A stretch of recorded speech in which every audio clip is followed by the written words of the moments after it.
বিসমিল্লাহির রহমানির রহিম। বাংলাদেশের ক্রিকেট খেলা নিয়ে কিছু কথা বলতে চাচ্ছি।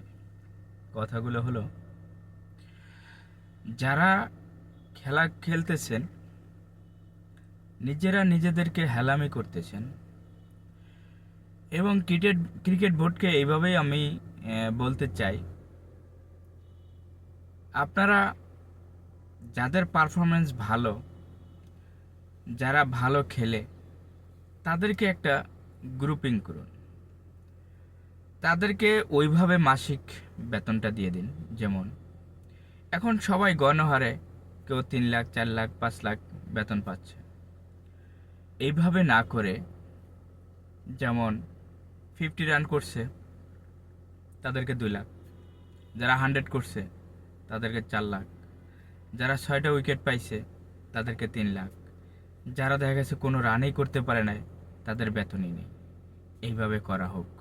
আপনাদের মতামত জানিয়ে দেন।